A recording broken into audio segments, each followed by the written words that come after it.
Alright, so what's up guys, it's iUrBaNz, and we got this by the ass.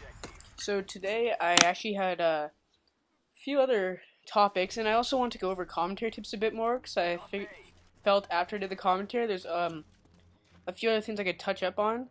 And the other one is be confident with what you're talking about, because if you're just sitting there and you're kind of mopey, moaning, and you're just not into it, then no one will believe you. Like, if you're giving tips to someone and you're just sitting there saying, like, oh, I think this is good, I think that, that might be okay, and, well, not just that, but just, like, you're not, like, sure of your answer, then it's kind of hard to believe you, and it's hard to stay on topic with you. So I'm just coming to say that, on top of what I said earlier, where I said be enthusiastic, also, like, stay on topic, and be confident with what you're talking about, because otherwise, no one will believe you. And actually, I think that's all I want to talk about for that, and, I also want to give sort of a brief weapon analysis on all the guns generally. And I thought that, I don't know if this is true because I haven't used all the guns yet, but if you're going to use a gun, they all have around the same amount of bullets in the chambers, so like it's not like something too much to worry about unless you put like extended mags on that or whatever. But they all have about the same amount of bullets in the gun, and I think that what you guys should judge it on is power. So you can't really say like, oh, I need more bullets if I'm running around to kill people, because except for I think some of the light machine guns actually have more, but like, if you're using the stone or whatever, they all have around 30 bullets, so like, you can't really judge like, oh, I might need more bullets, and which is why you see me reloading a lot, because I feel like if my accuracy isn't on, then I might need every bullet in the chamber to kill, like, not one guy, but if there always seems to be more than one guy. When you find one guy, there's always seems to be like 3 around him or whatever, so I feel like every time I kill 1 or 2 people, I should reload like right away, which is why I'm starting to use sleight of hand, like as you see in this game, I think. And, well, I completely just contradicted what I said earlier by saying I think.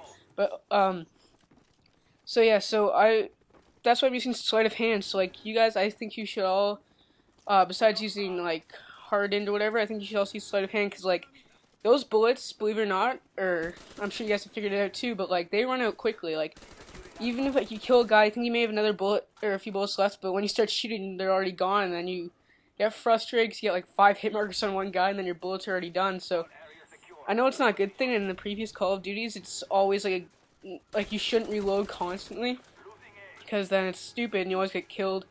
But in this one, I feel like I should be telling you guys to reload constantly, just because of like how quickly the bullets go down and how fast rate of fire is on some of the weapons. So that's basically it for the weapon analysis, and going over that as well with perks to use on certain guns. If I were you and I was using the M16, I tried it with sleight of hand, with other second perks, and I think, or like any assault rifle like that, I suggest you don't use those. I suggest using hardened, because when I was using the M16 without it, it was impossible to kill someone. I was honestly getting like 5 bursts on somebody and they wouldn't die. Even with hardened, it takes like 3 bursts to kill someone, which I'm actually thinking it's kind of good for this game, because in previous Call of Duty, the M16 has been ridiculously overpowered, and I kind of like how they changed that, but it was so annoying, because, like, you know, it'd be like a good game, and everything starts to go wrong. Like, you find a guy, you start shooting him, and he would have his AK-74U over your M16, and you're just like, oh, damn, I'm dead again, because there goes my 5 bursts. And going back to my 30 bullets in the thing, and those 5 bursts could take up that whole clip, and that's pretty bad, especially with that gun. Should be a good gun, powerful gun, and it's kind of useless if you waste all your bullets on one guy. What I've also decided to do is, because in my previous commentary I was debating posting team deathmatch games, or yeah, over like objective games, because like it seems like even if you get a good like game in an objective game, if your team sucks then you're gonna lose, and that's, you know, you don't want to post a game where you lose, because then it doesn't seem like you're a team player.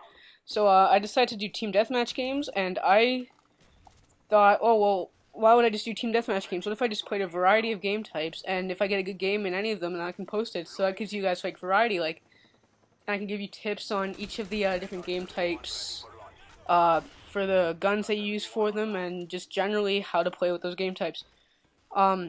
So what I decided to do is, if you want to add me on PS3, it's iUrBaNz, as you see in the game, or you may see on my channel.